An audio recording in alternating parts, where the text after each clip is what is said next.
Më 12 nëntor 2025, Drejtoria e Përgjithshme e Policisë së Shtetit njoftoi zhvillimin e garës për drejtues policie në Qarqe dhe struktura të ndryshme kundër kandidatët ishte edhe Ulian Shpataraku.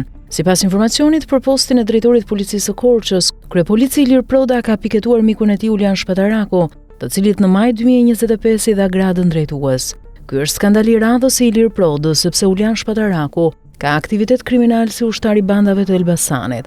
Ai u mbrojt gjatë kohës kur ishte shefi sektorit të antitrafiqeve dhe antinarkotikëve në drejtorinë e policisë së Elbasanit, ku Ilir Proda ishte drejtor. Një provë nga dosja penale Shpataraku. Më 31 janar 2023, Ulian Shpataraku u pezullua nga detyra dhe u procedua penalisht. Ai u çua për gjykim sepse më 14 shtator 2022 kapi të shumë kërkuarin për trafik droge, filia, por fsheu kapjen dhe e liroi duke mos zbatuar vendimin e prokurorisë. Agjencia e Mbikëqyrjes Policore dhe Prokuroria e pezulluan nga detyra dhe hetuan. Vendimi u mbështet nga gjykata e Elbasanit dhe u la në fuqi nga gjykata e lartë. Gjatë hetimit për lirimin e trafikantit u konstatua se Ulian Shpataraku kishte bashkëpunuar me mikun e tij Ilir Proda, që në atë kohë ishte zëvendës drejtori i krimeve në drejtorinë e policisë së Elbasanit. Emri Ulian Shpatarakut është gjetur edhe në disa dosje të bandave të Elbasanit dhe Durrësit për dekonspirim aksionesh, mos raportim të aktivitetit kriminal dhe fshehje denoncimesh. Sipas raporteve të SHISH Antimafias dhe AMP-s, Ulian Shpataraku dhe Ilir Proda kanë pasur lidhje me biznesmenin trafikant Mond Mahalla, i cili u vra me atentat në Elbasan.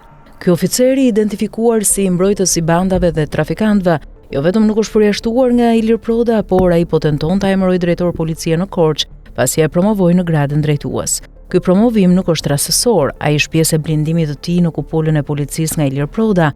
Më 3 tetor 2024, ditën që Proda u emërua drejtori i policisë së shtetit, në vend të tij në Elbasan komandoi Ulian Shpatarakun. Më 13 shkurt 2025 e emëroi në zyrën e informacionit në drejtorinë e përgjithshme të policisë. Më 12 korrik e emëroi drejtor policie në Korçë, por pas reagimit të Europol dhe agjencive partnere, Proda e anulloi vendimin. Tani po tenton ta emërojë përsëri. Por çfarë u betua Ilir Proda? Në ditën e marrjes së detyrës dhe betimit para flamurit kombëtar dhe flamurit të policisë, Ilir Proda deklaroi se do të luftonte krimin pa tolerancë dhe do të pastronte policinë nga të inkriminuarit. Por një orë pas betimit ai komandoi si zëvendës të tij në Elbasan, pikërisht Ulian Shpatarakun, ushtarin e bandave kriminale. Më 27 nëntor 2025, Ilir Proda e përfshiu si pjesë të delegacionit të policisë në Asamblenë e Interpolit në Marok, ku diskutoi strategjia për kapjen e personave në kërkim ndërkombëtar. Ndërkohë që Ulian Shpataraku i ka kapur dhe i ka lëshuar trafikantët në Shqipëri.